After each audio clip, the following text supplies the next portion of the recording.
All right.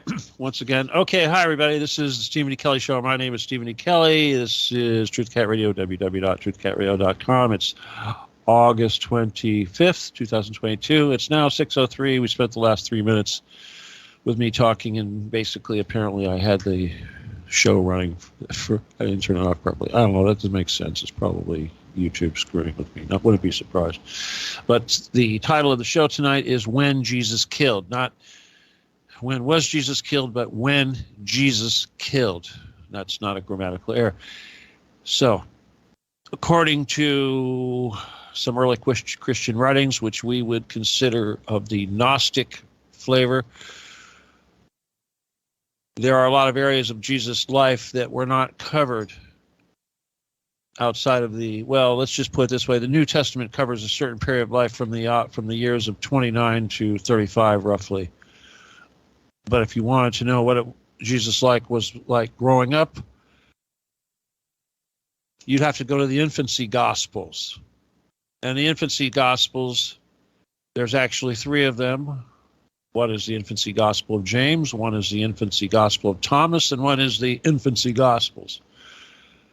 A lot of people will try to tell you, especially the Orthodox Christians will try to tell you that this stuff is heresy and that it's non-canonical, et cetera, et cetera. It's fan art. But point is, there's a lot that you can learn, and I think that there's high probability that this stuff is accurate, is authentic. And I think when we look into it a little bit deeper, we'll see why the Orthodox are so against it.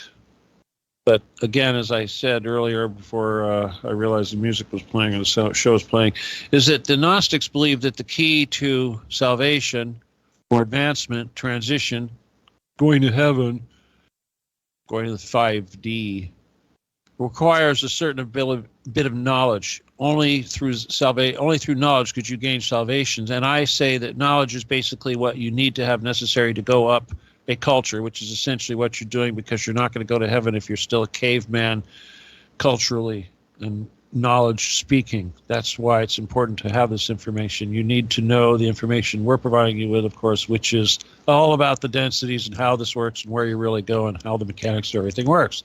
This, of course, was the secret knowledge that Christ allegedly provided to 2 of the apostles only.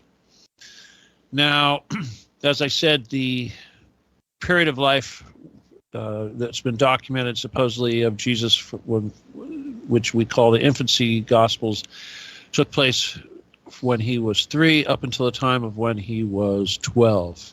And they say that shortly after that, he left town, roughly 12, 13 years old, he left town. We'll talk about why that happened. But there is proof, or there is documentation out there that would suggest that he actually went to what we would call now Baluchistan, a place called Sind, S-I-N-D, in what is now Pakistan or Baluchistan. And it is here that he studied actually Buddhism. Probably smoked some of the local weed, I think, too. But we're going to look at the infancy gospel first. I'm going to talk about that, then we'll try to move on. And then if we're really lucky, and I'm going to try really hard, I want to talk about the Quran and what it has to say about Jesus. But I do have to bring it all home, and I need to talk about what's going on with Russia and a little bit about China, but mostly what's going on with Russia and Ukraine. Okay, so let's start with the early Christian writings. All right, well, it's not working for me the way I was hoping, but here we go. I just need to get this in front of my face because the text is really small. All right. I'm going to use the infancy gospel of James. Now, I'm going to compare it a little bit afterwards to the infancy gospel of Thomas, and you can tell me.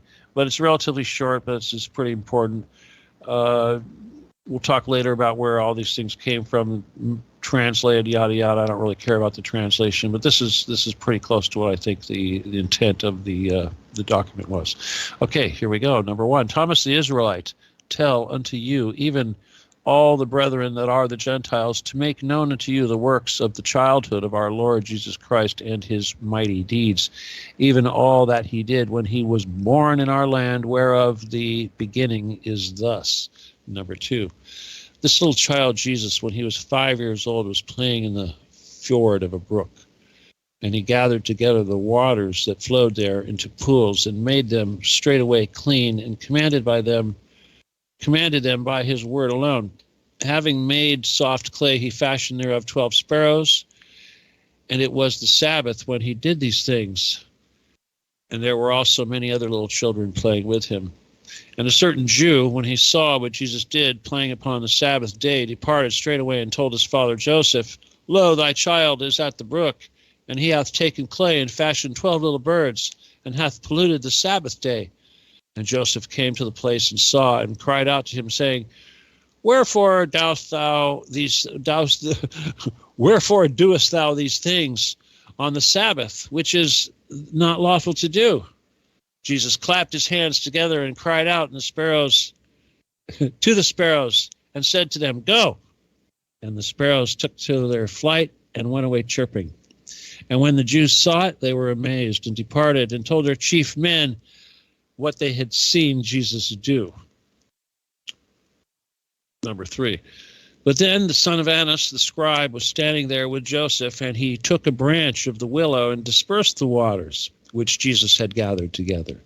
And when Jesus saw what was done, he was wroth, and said unto him, O evil, ungodly, and foolish one, what hurt did the pools and the waters do thee? Behold, now thou shalt be withered like a tree, and shalt not bear leaves, neither root nor fruit.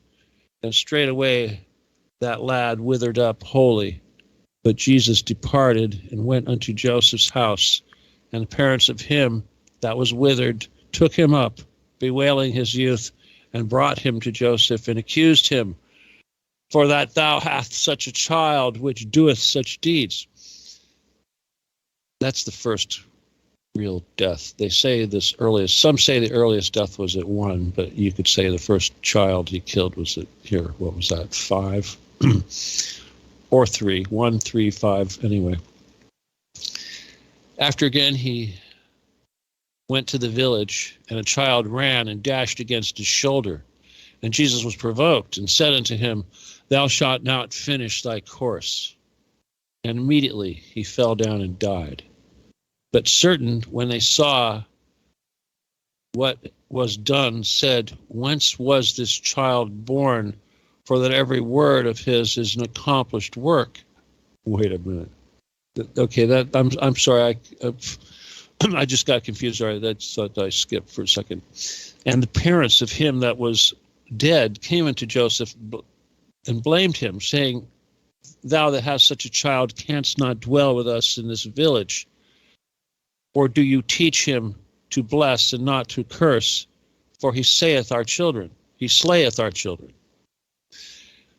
And Joseph called the young child apart and admonished him, saying, Wherefore doest thou such things, that these suffer and hate and persecute us?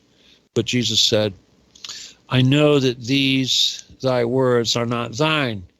Nevertheless, for thy sake, I will hold my peace, but they shall bear their punishment. And straightway they that accused him were smitten with blindness. And they that saw it were sore afraid and perplexed, and said concerning him that every word which he spake, whether it were good or bad, was a deed and became a marvel. And when they saw that Jesus had done, Joseph arose and took hold upon his ear and wrung it sore.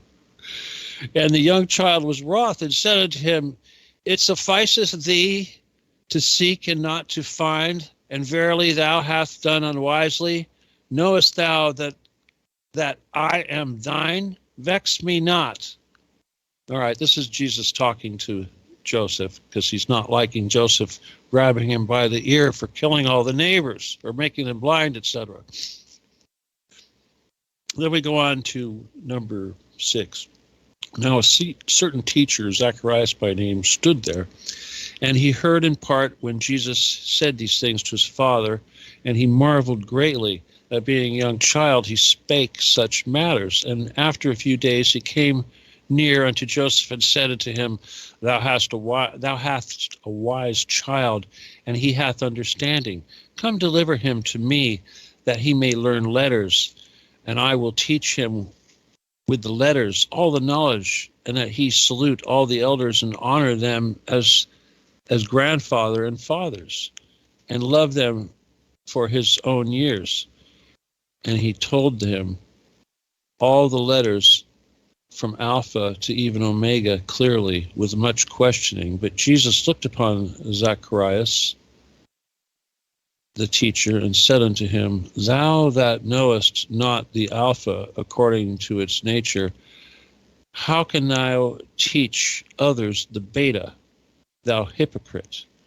First, if thou knowest it, teach the Alpha, and then will we believe thee concerning the Beta.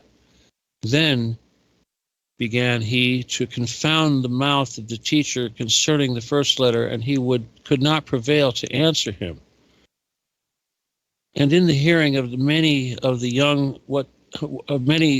child saith to Zacharias, Hear, O teacher, the ordinance of the first letter, and pay heed to this, how that it hath.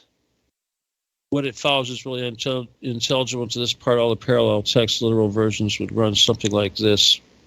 It basically runs, how that hath lines is the middle mark, which follows out common to both. All right. In other words, he told him off. Okay, so it's pretty hard to translate, apparently, this part. But let's say try to get a gist of what he said. Common both going, let's see. How is it that lines and a middle mark, which thou seest, common to both the... Okay, this is really good. This is really deep. This is why it's unintelligible, because this is dealing with the densities and the nature of time and reality and our false concept that we're living on a linear path. He says, how is it that it hath lines and a middle mark, which thou seest, common to both, going apart and coming together, raised up on high, dancing, of three signs, like kind of a balanced, in equal measure, thou hast the rules of the Alpha. Okay, well, he's trying to explain the rules of the Alpha here. Okay, I didn't get that, obviously. Anyway, all right, let's just move on real quick. Now, when Zacharias the teacher heard such and so many allegories of the first letter spoken by the young child, he was perplexed at his answer and his instructions being so great. And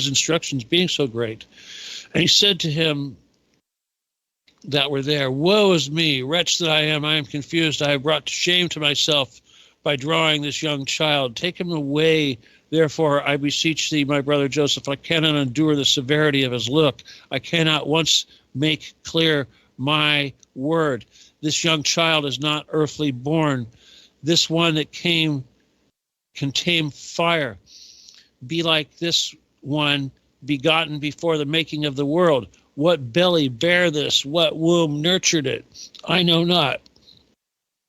Woe is me, O my friend.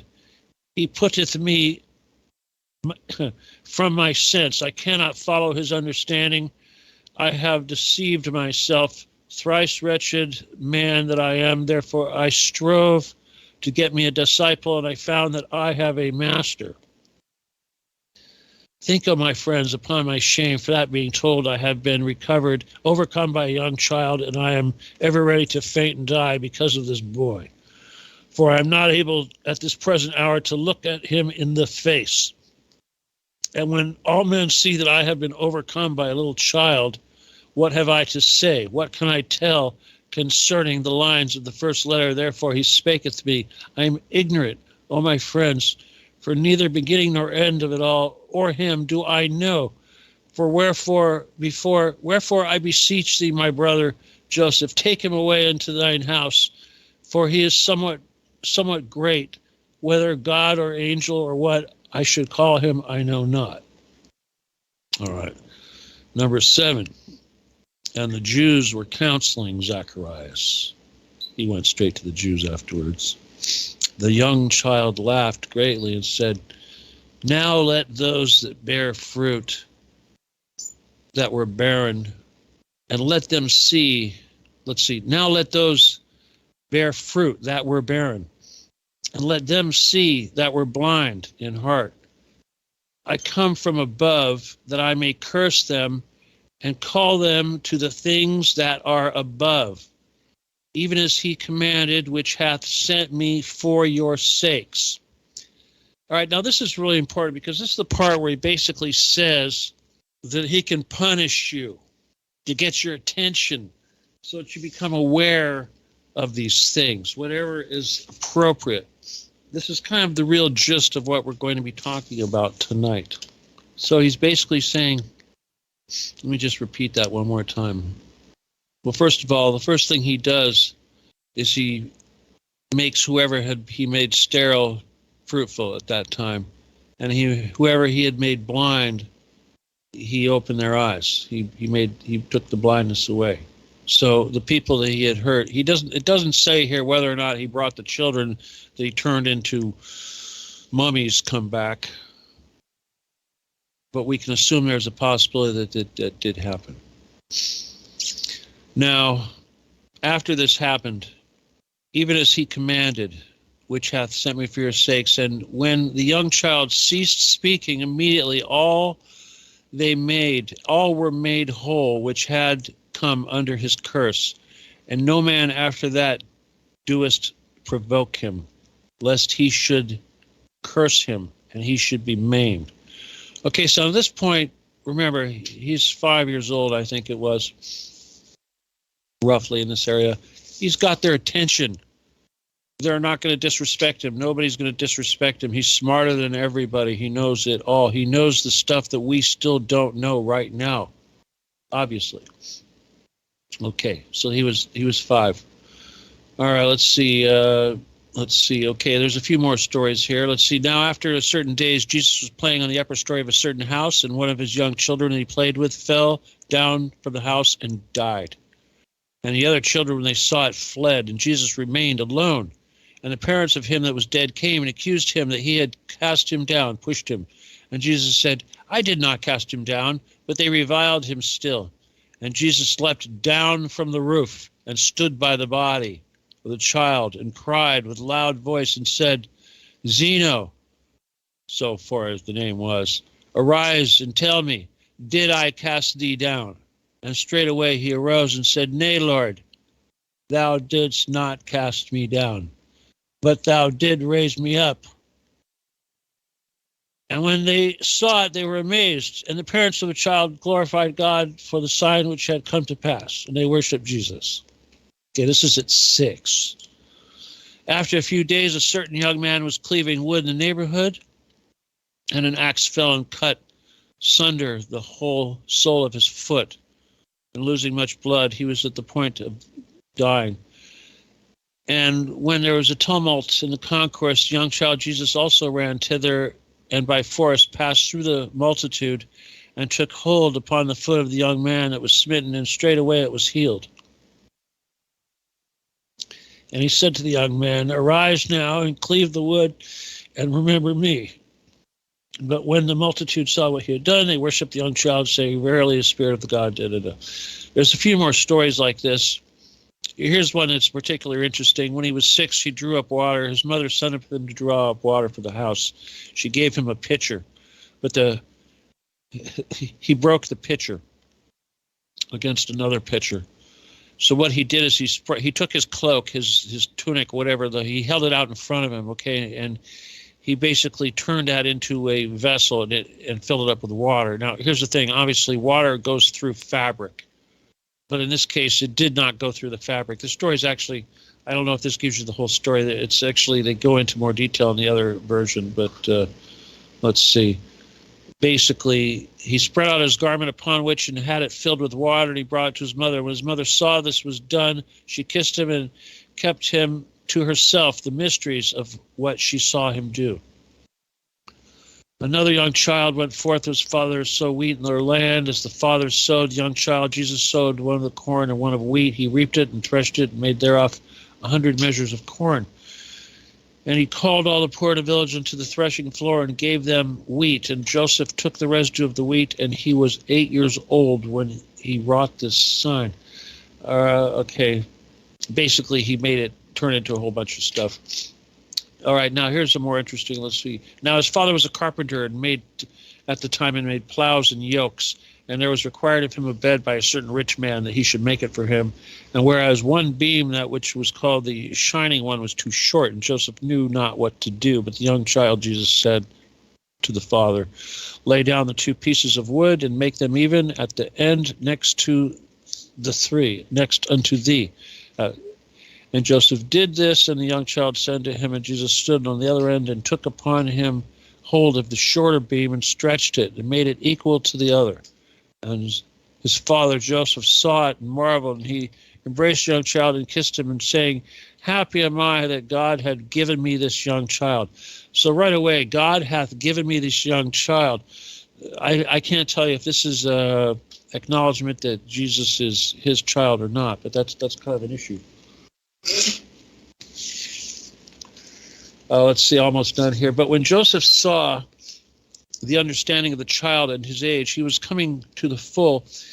He thought with himself again that he should not be ignorant of letters, and he took him and delivered him to another teacher. And that teacher said unto Joseph, first I will teach him the Greek letters, and after that the Hebrew. For the teacher knew the skill of the child and was afraid of him. Notwithstanding, he wrote the alphabet, and Jesus pondered thereon a long time and answered him not. And Jesus said to him, if thou be indeed a teacher, and if thou knowest letters well, tell me the power of the alpha, and then I will tell thee the power of the beta. And the teacher was provoked and smote him on the head. He smacked him. And the young child was hurt and cursed him, and straightway he fainted and fell to the ground on his face. And the child returned unto the house of Joseph, and Joseph was grieved and commanded his mother, saying, let him not forth without the door, for they all die that provoke him to wrath. And after some time yet another teacher, which was a faithful friend of Joseph, said to him, bring the young child unto me to school, pre-adventure. I may be able to conquer him and to teach him the letters. And Joseph said, if thou hast no fear, my brother, take him with thee. And he took him with him, and he feared much trouble of the spirit. But the young child followed him gladly, and going with boldness into the school, he found a book lying upon the pulpit. He took it, and he read the letters that were therein, but opened his mouth and spake by the Holy Spirit, and taught the law to them that stood by. And a great multitude came together and stood there, hearkening, and marveled at the beauty of his teachings and the readiness of his words. In the being of an infant he uttered such things. But when Joseph heard it, he was afraid, and he ran into the school, thinking that whether this teacher would also, without skill or smitten with infirmity. But the teacher said to Joseph, know, my brother, that I have received this child for a disciple, but he is full of grace and wisdom. And now I beseech thee, brother, take him into thine house. And when the young child heard that, he smiled upon him and said, forasmuch as thou hast said well, and hath borne right witness, for thy sake shall he that was smitten be healed. And forthwith the older teacher was healed. And Joseph took the young child and departed unto his house. Okay, so he's bringing these guys back. All right, only 4 more. Number 16. And Joseph sent his son James to bind fuel and carry it to the house. And the young child Jesus also followed him. And James was gathering faggots. A pit viper bit the hand of James. And as he was sore afflicted and ready to perish, Jesus came near and breathed upon the bite. And straightway the pain ceased, and the serpent burst. And forthwith James was continued whole. He healed James. James, we're supposed to take James seriously about this stuff. And after these things, in the neighborhood of Joseph, a little child fell sick and died, and his mother wept sore. And Jesus heard there, and was a great mourning and trouble. And he ran quickly and found the child dead. And he touched his breast and said, I say unto thee, child, die not, but live and be with thy mother. And straightway it looked up and laughed. And he said to the woman, take him up, give him milk, and remember me. And the multitude that stood by saw it and marveled and said, of truth, this young child is either God or an angel of God, for every word of his is a perfect work. And Jesus departed thence and played with the other children. Two more. And after some time there was a work building, and there was come much tumult, and Jesus arose and went thither, and saw that a man lying dead, and took hold of his hand, and said, may I say unto thee, arise and do thy work. And immediately he arose and worshipped him. And when the multitude saw it, they were astonished, and said, this young child is a young child from heaven, and he hath saved so many souls from death, and hath the power to save them all his life long. So he's pretty young. Okay, so here he is, 12 years old. This is the last one. And when he was 12, his parents went according to custom unto Jerusalem, to the feast of Passover with their company. And after the Passover, they returned to go into their house. And as they returned, the child Jesus went back to Jerusalem, but his parents supposed that he was in their company. And when they were in a caravan, so it was easy to lose a child. And when they had gone a day's journey, they sought him among their kinsfolk. And when they found him not, they were troubled, and they returned again to the city seeking him. And after a third day, they found him in the temple, sitting with a midst of doctors and hearing and asking them questions. The doctors were hearing and asking him questions. All of the men paid heed to him and marveled how that, being a young child, he put to silence the elders and teachers of the temple, expounding the heads of law and parables of the prophets. And his mother Mary came near and said unto him, child, wherefore hast thou so done unto us? Behold, we have sought thee sorrowing. And Jesus said to them, why seek me ye? Why ye seek me? Know ye that I must be in my Father's house? But the scribes and Pharisees said, art thou the mother of this child? And she said, I am. And they said to her, now of course this is obviously part of the Bible, the acknowledged, accepted Bible. Blessed art thou among women, because God hath blessed the fruit of thy womb. For such glory and such excellence and wisdom we have neither seen, heard, or at any time. And Jesus arose and followed his mother, and was subject unto his parents, but his mother kept in mind all that came to pass. And Jesus increased in wisdom and stature and grace. Unto him glory be forever. And that's where it ends. Okay, supposedly that's where it ends. Now, the story is, of course, that reaching this age, 13, 15 years old, he would have been subject to an arranged marriage, because that was the custom back then. And obviously, because Jesus was special, everybody wanted their daughters to be married to him. He was, he was the most eligible bachelor around.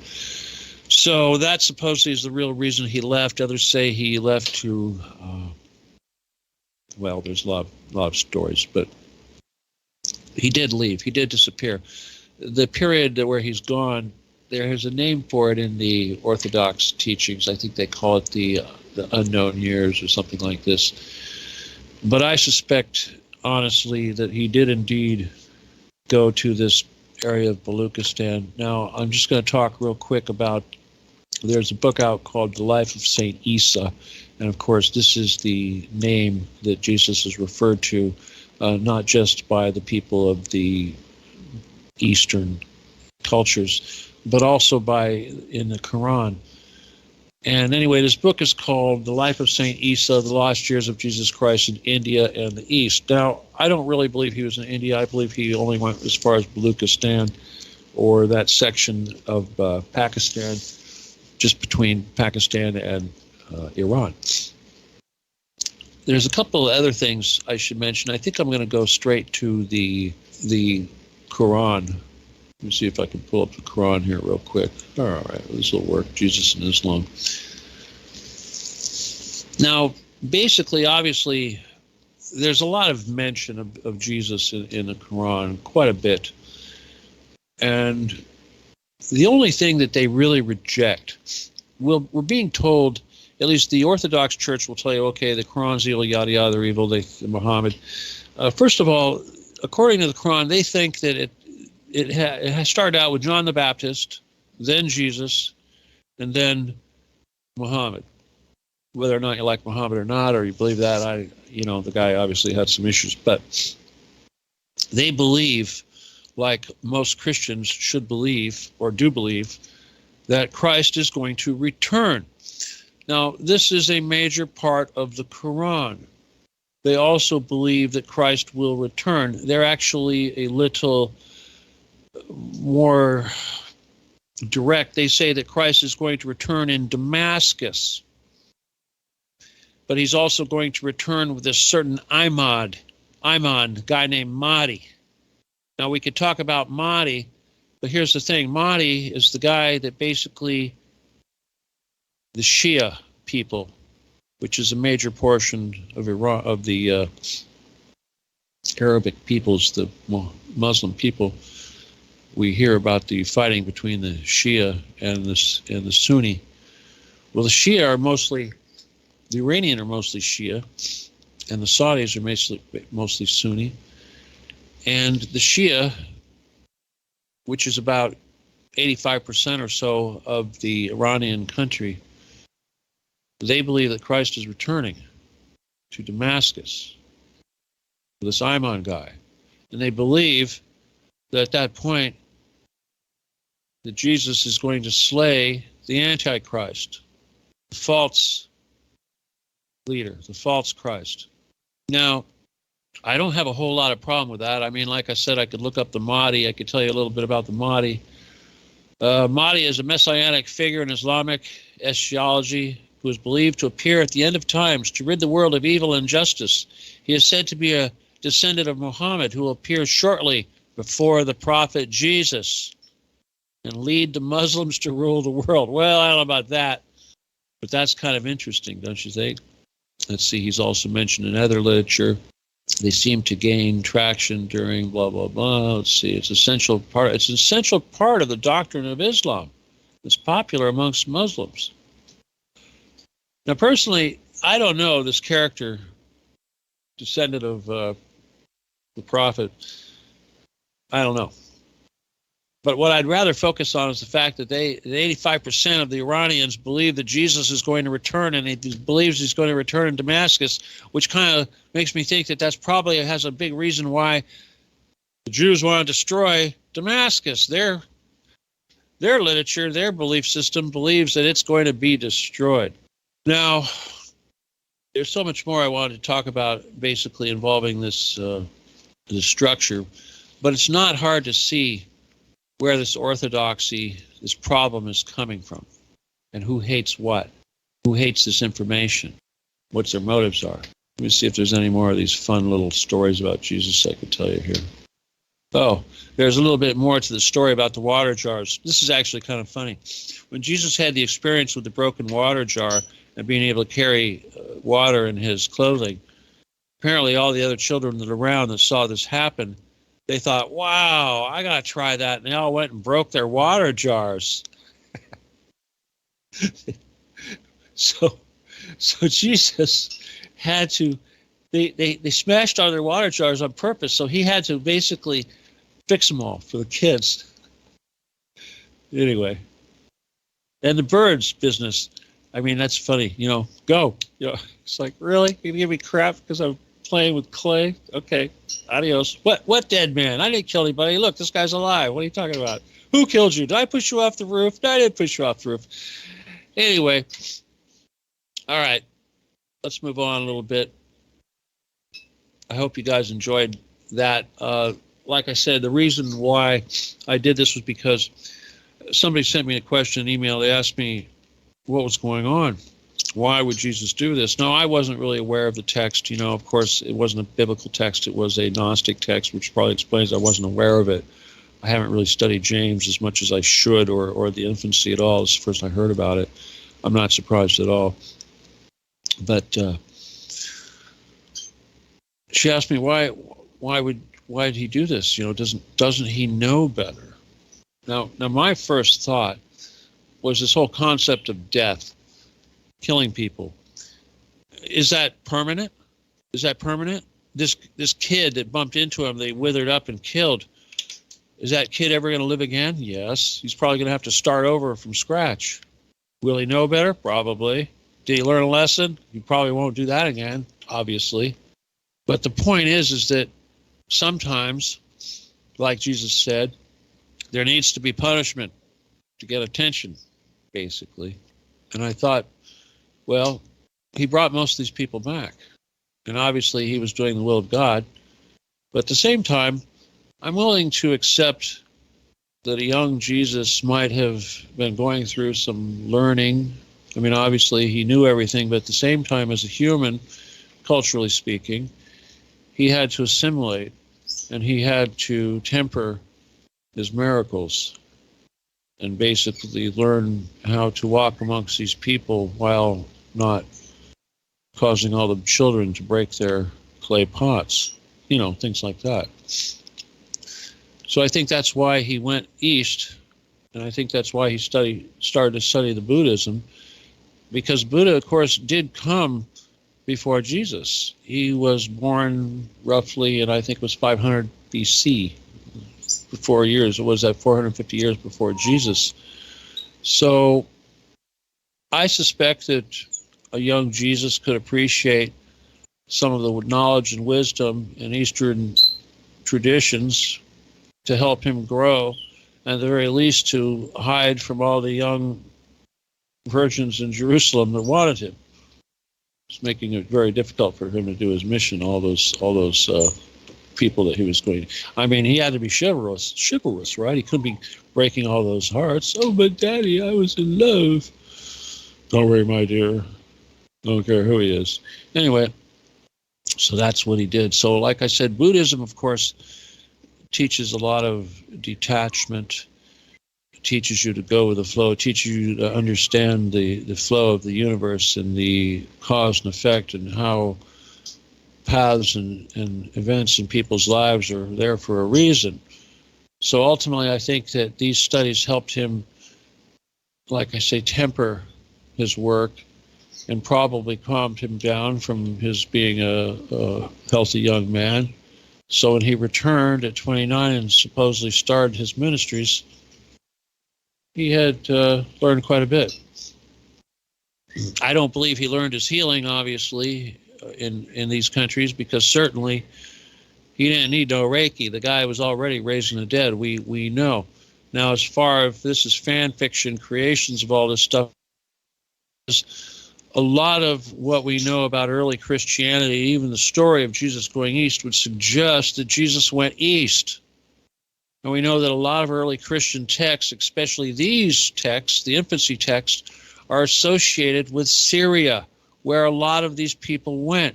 And we notice that a lot of the Gnostics and a lot of the people who are talking crap about the Gnostics do so because of the geography involved of where this is happening, which is in the east. For many years after the transition of Christ, there were churches set up by apostles. We talked about this in the Gospel of St. Thomas all over. Like I said, one of the only churches established by an apostle is in India. Another being in Rome and another being in Spain. Those are the only churches ever established by apostles. So you can't discount things that come from the East with respect to the life of Jesus Christ. So we have to take everything with a grain of salt, and we have to be aware of everything. And if it resonates, we have to go with it.